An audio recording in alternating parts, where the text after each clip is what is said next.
Hey, it's Bob, and for the next 2 weeks, you are going to get clips from a Retail Success Summit titled Ways to Wow Them. So for the next 2 weeks, you're going to get several ways to wow your customers.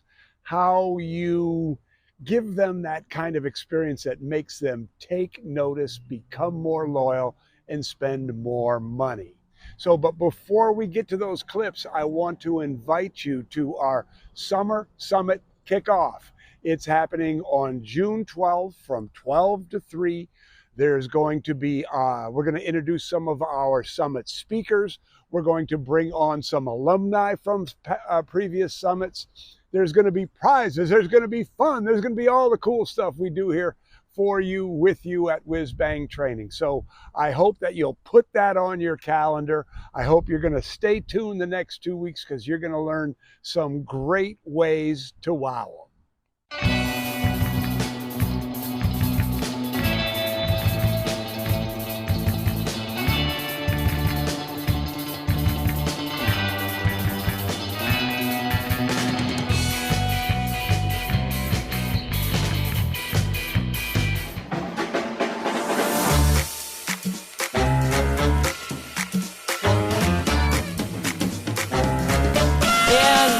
Talking right now about ways to wow them. So this is the whole idea of really building a great customer experience. Now, one of the metrics that we like to look at as retailers is dollars per square foot. It's a measurement of efficiency. It's a measurement of effectiveness. But I'm going to ask you to think about something a little different this time, and that is experience per square foot. So how much amazing experience can you pack into the square footage in your store? And this goes back to this whole idea of doing what your competition, particularly the big brands, the people who are trying to play the price game, this goes back to that, this whole idea of you doing the things that they won't or can't do. And these are examples of that. Yeah, their competitive advantages are things like convenience and price, and they carry 27 million styles of blue socks or whatever. They have this vast assortment that they can carry. You guys have the advantage when it comes to creating a really amazing experience. So really packing in that experience per square foot is a big thing. So we like to talk about the customer experience using this model of the customer experience pyramid. Do you want to say anything about that? Not yet. But pretty soon, huh? Okay. Don't worry, I got something to say. That's true enough. That's true enough. Okay, so we've got this great customer pyramid experience, philosophy, policy, staff, store, and wow. We're going to be spending quite a bit of time on wow today, but we really want to start by talking about the bottom, because you have to start at the bottom. It's the foundational part of your customer experience, and that is really your philosophy. And we've talked a lot about this morning. We've spent, honestly, a huge chunk of the morning, both in Bob's keynotes and in the Strategic Advantages program, talking about these philosophies, these underlying components that really make a huge difference in your own mental state and also what your customers experience. So one of the first philosophies is? And so many of you have heard me talk about the rule of reciprocity. And the rule of reciprocity simply says givers get. And if you're not familiar with the rule of reciprocity, let me give you an example of the rule of reciprocity at work. So let's just say, Me. No, not you. I want to pick out a male. So Lewis and I are walking towards a set of double doors here in the Midwest where it's cold. If you go to Las Vegas, there's a door that goes from the outside to the inside because they don't have that cold dynamic. But so Lewis and I are walking towards a set of double doors, and I've never met Lewis before, but I'm a polite guy, and we're in the same general area. So I step in front of Lewis. I open the door for Lewis, and Lewis walks through. what does Lewis do? Anybody? He opens the second door for me. It would be a little awkward if Lewis sat there and waited for me to open the second door, wouldn't it? Right? You see, I did something nice for Lewis. Lewis feels the need to reciprocate, the need to give back. And this is what the rule of reciprocity is. Social anthropologists contend that we as humans are the only species that proactively build webs of indebtedness. And that's what the rule of reciprocity is. And this is one of our competitive advantages, is understanding that we give. If you want to get your prospects' attention, give them something.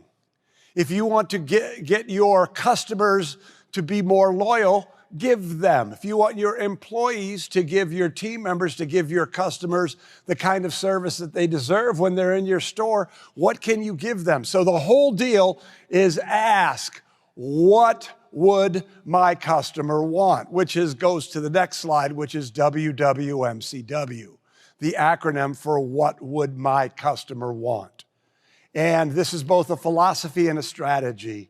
And in this room, I'm asking you to all really, really consider taking on that as your mantra. What would my customer want? You want to be the store of choice in the world of infinite options. You want to be mighty on Main Street. You can't play by the same rules as everyone else. You have to be more like Bob and Susan and Steve and Yo-Yo Universe and Maureen and what she did with her, Fashion Rewind and what Russ did. We have to be different. We have to be more human. Yeah, you all have these philosophies right now, whether you know it or not, whether they are expressed or not, whether you have identified them. They're just they're how you think. I think my customers are out to get me. That's a philosophy, not a good one, but it's a philosophy, right? It's a way of thinking. So one of the things you want to do initially is really start to root out what are the philosophies that I have in my business. We just gave you two that we think are really great ways of thinking, but know that there are other things that are going on in your business. And this goes back too to, something that, when I was talking about stories, the stories in your head. The stories are, my customers only want the lowest price, or my customers are always trying to game the system, or I can't find good people. So it really comes back to what are the stories, It's really mindset, skill set, and structure. What stories are you asking yourself, and how do those stories reflect in the way that you're doing business, in your philosophies? Exactly. So that's the bottom level. That's the foundational level when you start to think about your customer service. The second level is your policies. And your policies become a really direct reflection of those underlying philosophies, right? Yep, I see heads nodding, right? So if your philosophy is givers get, you're not holding tight to every single penny of every transaction. You're not saying no to people when they're, wanting you to participate in a community event. All of these things are, if WWMCW is your philosophy, you're open when your customers want you to be open to shop. So all these different philosophies show up in your policies. And I think that Maureen's story this morning was a perfect story about how somebody changed a philosophy, and it really became WWMCW, which changed her return policy, which she amplified by that program. And that, one thing that I didn't share this morning, first time I ever did it, but is that she always doubles her sales on that week. So it's strategic also, right? So she's not just giving away money, she's doubling her sales. She does it the week before she typically goes on clearance. So she's doubling her sales. She's not hurting her margins. And her customers love it. The community loves it. All of these things make sense financially. You know, on WhizBang Retailers, if you're not a member of our Facebook group, I'd encourage you to join. There's threads where somebody is complaining about a customer having an unreasonable request. And then half the group chimes in, oh yeah, my customers hate me. There's always somebody trying to take advantage of me. But recognize this, that every time you don't take care of your customers, yes, you may win the transaction, but you lose the relationship. And when you lose the relationship, you lose the lifetime value.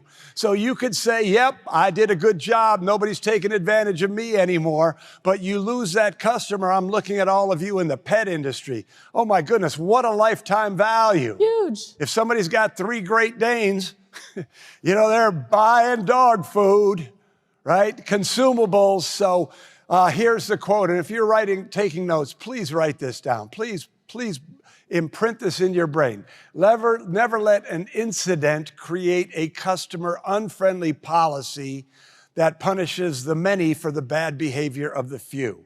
It's human nature. Oh my gosh, that person wore those shoes 6 times. He doesn't like it. He just really wore those shoes for a special occasion. I'm not going to let anybody do that to me again. And then all of a sudden you lose that customer. Yeah. So we're always looking at all of these in terms of relationships and the long arc of the relationships and the strategic value and the lifetime value of the relationship. Absolutely. So the action item here is really take a look at your policies and ask yourself, are they a reflection of the philosophies that I want to put out into the world? Or maybe has some of this fear crept in? Has some of this lack of confidence crept in? And is that what I'm showing to the world in my policies?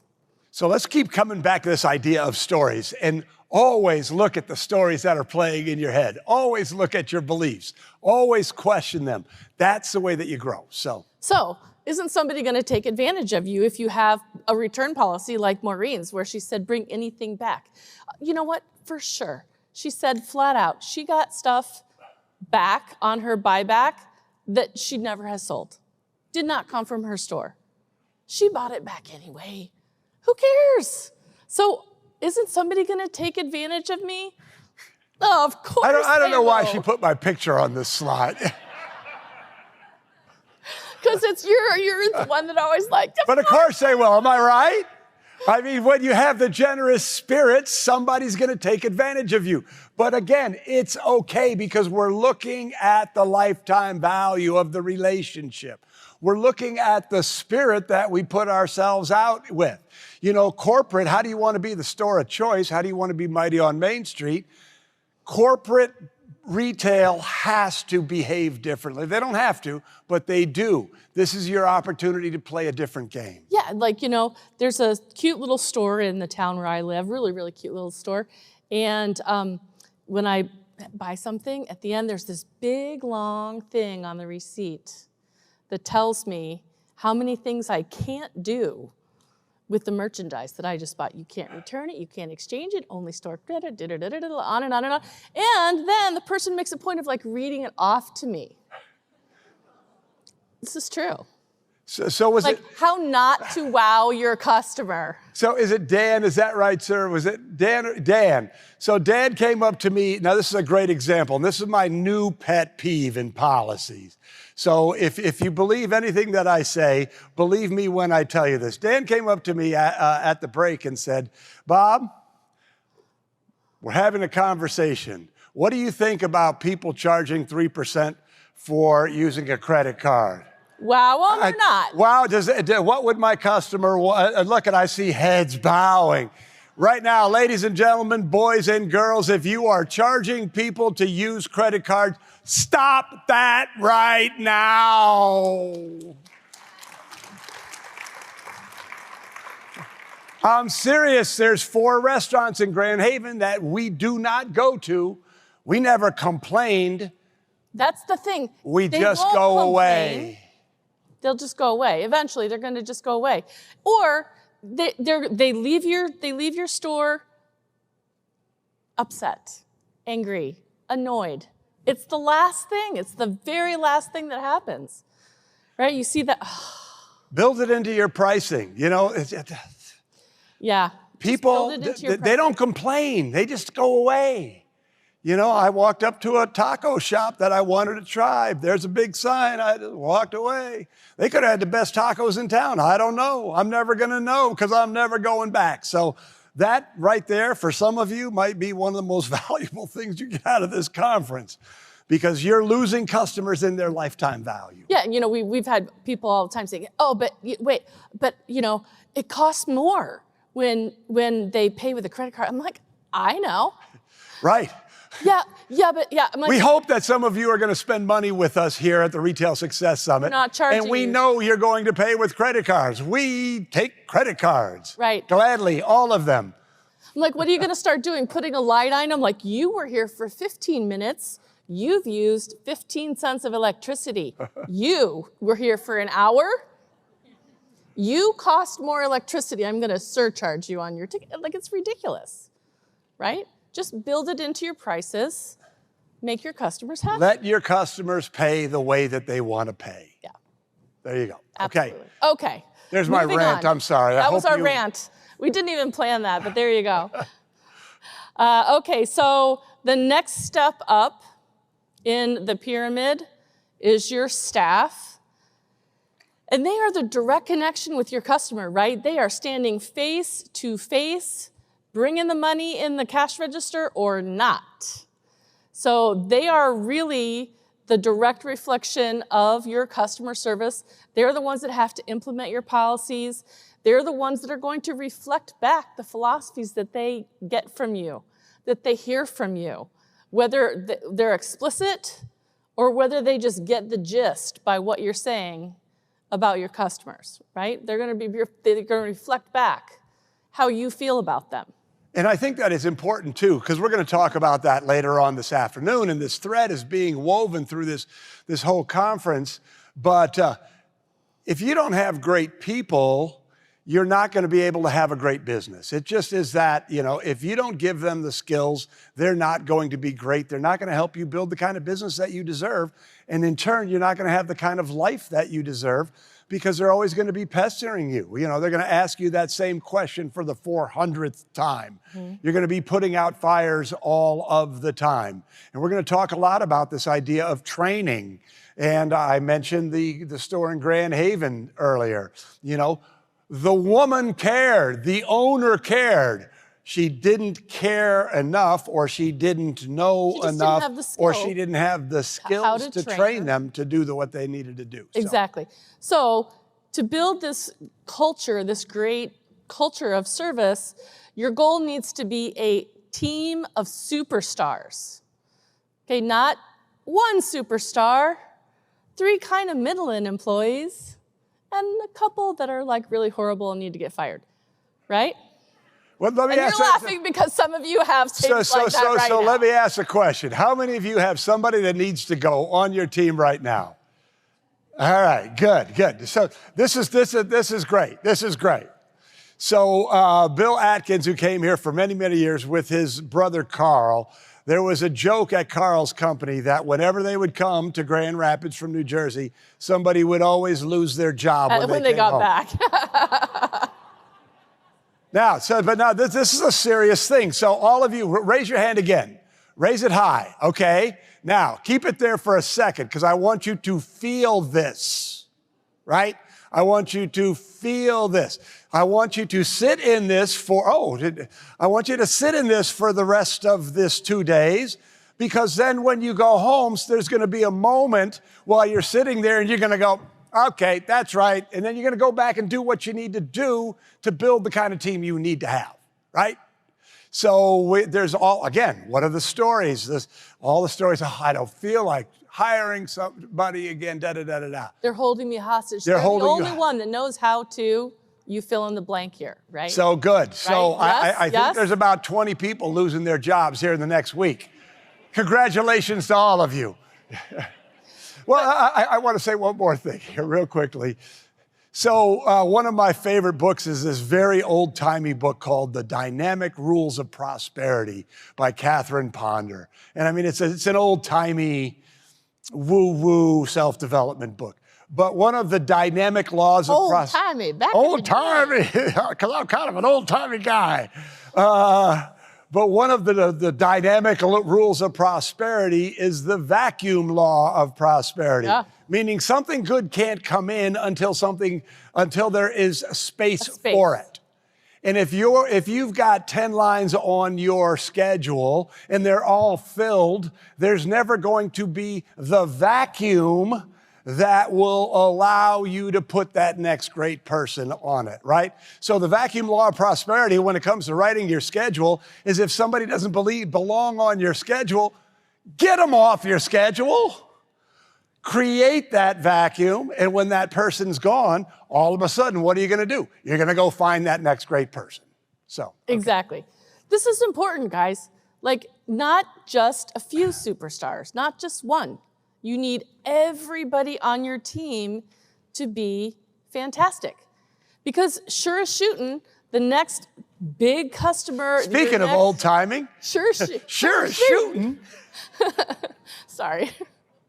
You know, the next great customer, potential brand new, awesome lifetime value customer walks into your store, who do they get?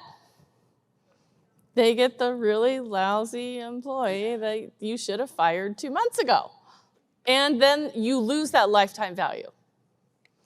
And that person didn't get a great experience in your store. So this is your goal, a team full of superstars. Now, you got to start with great raw material. You want to hire great people. And then you have to train them. And one of the biggest things one of the biggest mind shifts, maybe for you, but almost certainly for people on your team, is this idea about selling, and selling is bad, or selling is tricky, or selling is sleazy somehow. That old, adage of the used car salesman selling kind of feeling. No, great selling is great customer service. So this is absolutely one of the things you need to teach them, is how to get every single person to the perfect purchase. This is how you deliver great experience in your store. This is when the engagement-o-meter is all the way over in the bright green, it's when people are getting this experience. It really, just think about your own experience as a shopper. When you go into a store and you're engaged correctly, the probability that you buy more, buy better, hot quality goods, leave the store happy, tell your friends about it, goes way, way, way up. Yet so many people aren't engaging in that sales training. So as Susan can tell you, when she came to work at the Mackinac Kite Company, Steve and I were not very good merchants, were we, dear? You had some really good parts. There are things you did really well. There were things that we did really, really well. And one of the things that we did really, really well is we're really, really good at customer-focused selling. That's what allowed us to stay in business. It was the Lacey Book of Selling Technique. Sales technique. Yes. Exactly. How many of you have experienced yourself, not in your own store, but have experienced when you've gone into a store and have had a perfect purchase? Let me see your hands. So have you had this experience before? I hope so, right? How many of you think that 50% of the time you go shop at other stores, you get a perfect purchase experience? 50%, anybody? 75? Oh, nobody, yeah. How about 25% of the time? You think 25% of the time you get a good experience? How about 10% of the time? Okay, most people are saying 10%. You guys. Oh, think about that. You guys, all you have to do is this, and you're better than 90% of the competition. That's right, though. This is true. This is true. So so what are we talking about here? As I talked about in the morning. So being so good they can't ignore you is being fundamentally strong. It's building out your training programs. The Tessines have got, what do you have, Andy, 40 hours of training on the Retail Sales Academy Plus? So 40 hours, I mean, that's focus on training. That is the kind of focus. This is why we want to, so being fundamentally strong, doing that work, but then doing what the big brands can't or won't do. An online brand can't do that. Your big brand of brick and mortar won't do that. This is a competition. There's a book called The Blue Ocean Strategy. And a blue ocean is where nobody can compete with you. Red oceans are where the blood is in the water and everybody is trying to beat each other up on price. Blue ocean is where you are so good they can't ignore you. So. Yeah, blue ocean, 90% of the people won't teach this. It's not hard. There are 6 steps. And it's absolutely critical. This is the crux of the customer experience with your staff right here. It's these 6 steps. It's super mechanical. Everybody can do it. Anybody can do it. Introverts can do it. Extroverts can do it. You can teach anybody to do this. And this is how you deliver great experience in your store. Real quickly, we don't need to go through the 6 steps to the perfect purchase, but I do want to reflect on something that you just said. We hired a kid in Grand Haven who was 6. He's an incredibly successful executive in Chicago right now. But when we hired him, his name was Nick. He became one of our yo-yo pros. He took a year off of college to become a yo-yo pro. And Susan was like, I don't think he's going to be any good. Yeah, we hired him. He was like 16 years old. And he's just kind of shy. He's a little awkward. He's kind of nerdy. Most of our great salespeople were, big and bold and talk to people and throw stuff around. And he wasn't that way. But I'll tell you what, with some training, we used to call those people silent but deadly. How many of you have some silent but deadly salespeople, right? There's not a ton of personality on the floor, but when you look at the sales statistics at the end of the week, you go, oh my goodness, this person's bringing the cash into the register. Because they do this. Because they understand. They have a great process and you can teach it. And this is how you deliver great customer experience. We can help you with the Retail Sales Academy, where Bob can teach your people the perfect purchase, and we'll talk more about that later on. But so listen to this. I put this in here because I really loved what Sharon said about this. She says, I use the Retail Sales Academy to train all our retail staff. It changes the way they perceive selling. It's huge. If they don't think that selling is a good thing, we've been talking about beliefs and mindset so often today. If you can't change that mindset, you're not going to get them to do those 6 steps and deliver that amazing customer experience. So that's what we're trying to do.